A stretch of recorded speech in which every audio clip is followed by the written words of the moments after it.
ED Mamata সংঘাত মামলার মধ্যে বিস্ফোরক ইডির আইনজীবী শুনানির আগেই ফোন হ্যাকের বিস্ফোরক অভিযোগ করলেন তিনি। হ্যাক হয়েছে হোয়াটসঅ্যাপও, কারোর সঙ্গে ফোনে যোগাযোগ করতে পারছিলেন না দাবি ইডির আইনজীবী। আর কি দাবি করলেন তিনি, কি জানতে পারছি আমরা?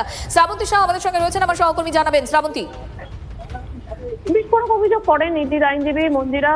আদালতে যখন কেউ প্রবেশ করতে পারছিলেন না কোনো প্রকারে, ধীরাজ ত্রিবেদী যিনি ডেপুটি সলিসিটর জেনারেল সেন্ট্রালের, তিনি আসেন এবং বলেন যে এত ভিড় হয়েছে, এর কারণ কি, ইচ্ছা করে কি ভিড় করা হয়েছে। একই সঙ্গে তার অভিযোগ যে দুপুর 2:30 থেকে মামলা, অথচ 1:30টার সময় তিনি হঠাৎ দেখেন হোয়াটসঅ্যাপ সম্পূর্ণরূপে হ্যাক করা হয়েছে, তার ফোন হ্যাক হয়ে গেছে। তিনি যখনই কাউকে ফোন করতে যাচ্ছেন সেই ফোনটা অন্যত্র চলে যাচ্ছে। টাকা চাওয়ার দাবি করা হচ্ছে, কেউ 50 লাখ টাকা চাইছেন, কেউ টাকা দিয়ে হেল্প করার কথা বলছেন।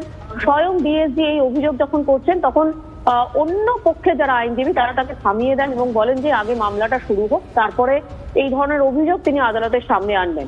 ইতিমধ্যেই মামলায় প্রচুর, ওই এজলাসে প্রচুর সংখ্যক মানুষ ঢুকে যাওয়ার ফলে ধীরাজ ত্রিবেদী তিনি এজলাসে আর কোনো মন্তব্য করতে পারেননি। পরবর্তী সময় এজলাস থেকে বেরিয়ে তিনি সাইবার সেলের সঙ্গে যোগাযোগ করেন যাতে একটা অভিযোগ করা যায়, তারও কথা তিনি বলেন। একই সঙ্গে তিনি এটাও জানিয়েছেন যে আজকের যখন এই ধরনের মামলা ছিল তখন এসবি রাজু তারও অ্যাপিয়ার হবার কথা ছিল।